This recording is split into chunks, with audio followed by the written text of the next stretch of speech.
महाकुंभ संपन्न हुआ, बहुत शानदार रहा और सरकारी आंकड़े बताते हैं कि 66 करोड़ लोग श्रद्धालुओं ने स्नान किया, जो कि देश की आबादी का आधा है करीब। तो महाकुंभ के 45 दिनों में आपको सबसे बड़ी चुनौती कब लगी, कैसे लगी? देखिए, हर अच्छा कार्य सकुशल संपन्न होना एक चुनौती होती है, लेकिन उस चुनौती को चुनौती न मान करके अगर हम उसके पार्ट बन जाते हैं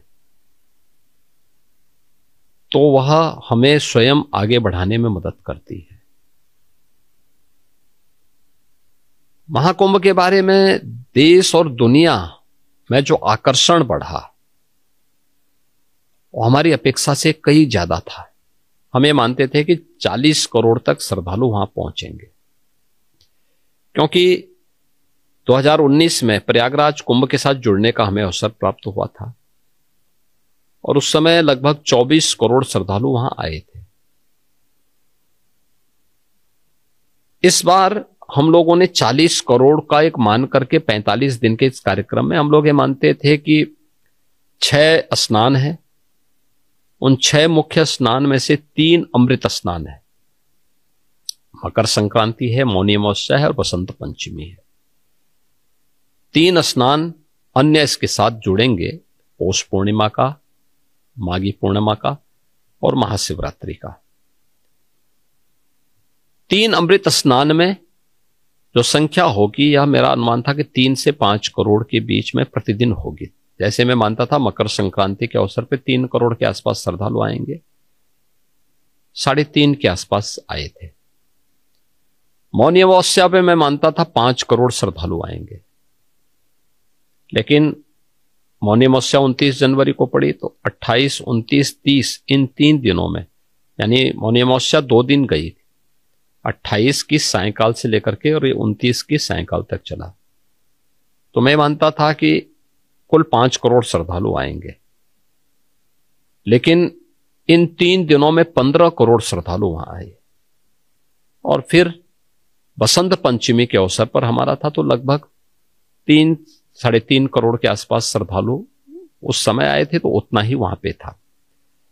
शेष दिनों में हमारा था कि 1 करोड़ के आसपास है, उससे कम रहेगी, लेकिन हम देखते थे कि 29 के पहले ये एवरेज अन्य दिनों में 60 लाख 70 लाख के आसपास चल रही थी। लेकिन 30 जनवरी के बाद अचानक इसमें वृद्धि होनी शुरू हुई। ये 1 करोड़ 2 करोड़ 1 करोड़ 2 करोड़ पहुंच गई। तो हमारी जो व्यवस्था थी वह तो 40 करोड़ के लिए थी। पार्किंग का स्पेस,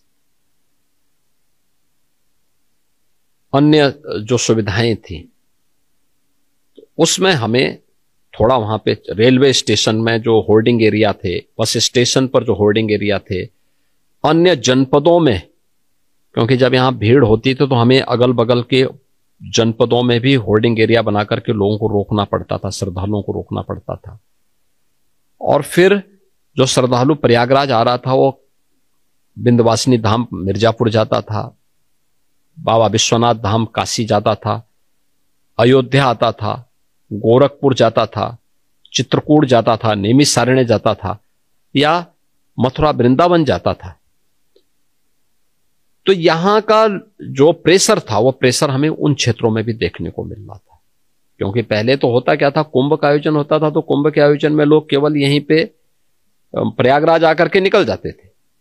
लेकिन इस बार 5 नए आध्यात्मिक सर्किट बने हैं यूपी के अंदर कुंभ के बहाने, महाकुंभ के बहाने। एक प्रयागराज से प्रयागराज, विंध्यवासिनी धाम और काशी। दूसरा प्रयागराज से अयोध्या, गोरखपुर। तीसरा प्रयागराज से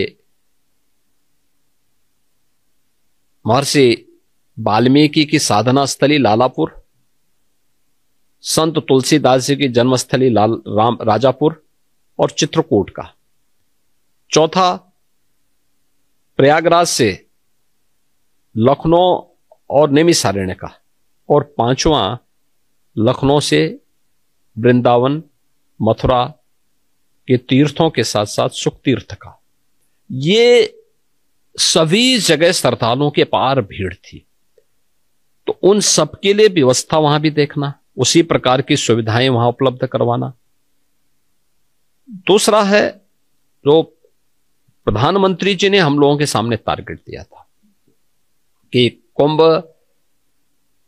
दिव्य और भव्य बनाने के लिए आवश्यक है कि स्वच्छता और सुरक्षा के साथ साथ हमें उसको डिजिटल फॉर्म में भी लाना होगा। जैसे दिव्य और भव्य बनाने के लिए स्वच्छता पे ध्यान देना होगा, इसके लिए प्रशिक्षण, सिंगल यूज प्लास्टिक का यूज ना होने पाए इसके लिए अवेयरनेस के प्रोग्राम, सुरक्षा के लिए केवल पुलिस को लगना है रूटीन ड्यूटी नहीं करनी, उसके बिहेवियर में चेंज हो, ये कैसे होगा इसके लिए प्रशिक्षण देना होगा।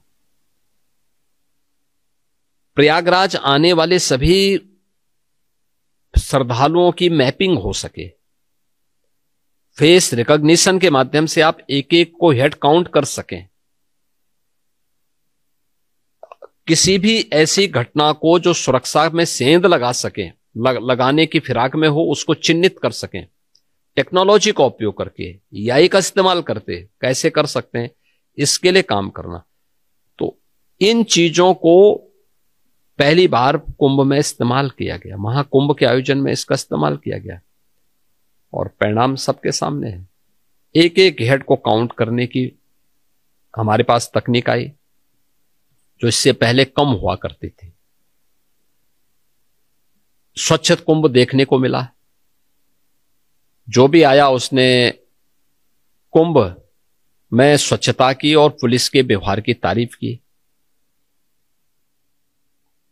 डिजिटल प्लेटफॉर्म पर सारी चीजें होने के नाते 60,000 से अधिक श्रद्धालुओं को जो भूले भटके थे, अपने परिवारजनों से बिछड़ गए थे, उनके घरों तक, घर वालों तक पहुंचाने में मदद भी मिली। तो ये सारी चीजें देखने को मिली और मेरा मानना है कि अच्छे कार्य में चुनौती तो आएंगी, लेकिन जब चुनौती का फेस करके हम आगे बढ़ते हैं तभी सफलता का मजा भी। एक चुनौती बहुत बड़ी आई थी जब जो हादसा हुआ था, जो भगदड़ का हादसा हुआ था, तब आपको लगा कि ये क्या हो गया? ये तो देखिए वह दुखद घटना थी, लेकिन श्रद्धालु जनों ने, पब्लिक ने पूरा सपोर्ट किया। आपने देखा होगा रात्रि को घटना घटित होती है 28-29 की रात्रि को। उस समय कुंभ क्षेत्र में और प्रयागराज सिटी के अंदर भी मिलाकर के लगभग 5 करोड़ श्रद्धालु हैं, लेकिन 15 मिनट के अंदर घटना घटित होती है। लेकिन ग्रीन कॉरिडोर बनाने से लेकर के घायल लोगों को हॉस्पिटल पहुंचाने में पब्लिक ने बड़ा सपोर्ट किया। अक्सर होता है जब कोई घटना घटित होती है तो लोग उत्तेजित होते हैं, तोड़फोड़ करते हैं, नहीं, उसके विपरीत सभी ने बहुत अच्छे सहयोग से उन्हें हॉस्पिटलाइज पहुंचाया।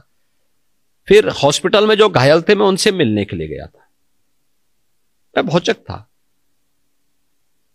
कि उन लोगों ने जो मुझे वहां वो लोग कहते थे कि साहब इसमें सरकार की कोई गलती नहीं है, तो जो है हम लोग स्नान करके लेटे हुए थे। अच्छा, हमें पुलिस ने 1-2 बार उठाया भी, लेकिन फिर हम इस मोह में कि साहब अभी जब अखाड़े जाएंगे 4 बजे से स्नान करने के लिए तो उनके साथ अखाड़े के साथ हम भाग ले लेंगे, उसमें हम लोग इस धोखे में, इसकी चपेट में आ गए। लेकिन इसमें आप किसी के खिलाफ कार्रवाई मत करना। अरे हमने कहा देखो पहले जांच होने दीजिए, आप पहले स्वस्थ होइए। खैर मुझे ये लगा कि भाई दुखद मौत 29 लोगों की हुई, लेकिन बाकी शेष जो लोग घायल थे उन सब को सकुशल उनके घरों तक, उनके परिवारजनों तक पहुंचाने में। विपक्ष का कहना है कि 30 जो है वो बहुत कम है और कोई साजिश है कि नंबर को आपने सप्रेस किया है। विपक्ष को तो हर एक चीज में देखिए, विपक्ष तो जब हम महाकुंभ के कार्यक्रम को आयोजित कर रहे थे तब भी वह आरोप लगाता था, जैसे कि इतना विस्तार देने की आवश्यकता क्यों? आप मुझे बताइए, अगर विस्तार नहीं देते क्या इतना बड़ा आयोजन हो पाता? फिर हमने जब पेंटून ब्रिज लगाए, 30 पेंटून ब्रिज बनाए। आप याद करिए 2013 में जब कुंभ का आयोजन था, समाजवादी पार्टी की सरकार थी, उन्होंने कुल मुझे लगता है कि 12 से 15 पेंटून ब्रिज लगाए थे। कोई भी उन्होंने वहां पे अस्थाई घाट नहीं बनाया था, कोई कॉरिडोर नहीं बनाए थे, कोई भी ऐसी सुविधा नहीं दी थी जिससे श्रद्धालु जनों को स्वच्छता के बारे में या वहां की सुरक्षा के बारे में बेहतर अनुभव लेकर के जाएं। अविरल और निर्मल गंगा मिले, इसके लिए भी कोई इंतजाम सरकार ने नहीं किया था। पहली बार इन सब का आनंद लोगों ने लिया, तब भी ये लोग उंगली उठा रहे थे। और इनकी मानसिकता उसी से समझी जा सकती थी कि ये मानते थे कि सैकड़ों में मौतें हों, क्योंकि इनके समय में मौतें उसी प्रकार से होती थी, उसी प्रकार से होती थी। याद करिए 1954 को लगभग 1000 मौतें हुई थी। याद करिए 74 के कुंभ को सैकड़ों में मौतें हुई थी, 86 में सैकड़ों मौतें हुई थी।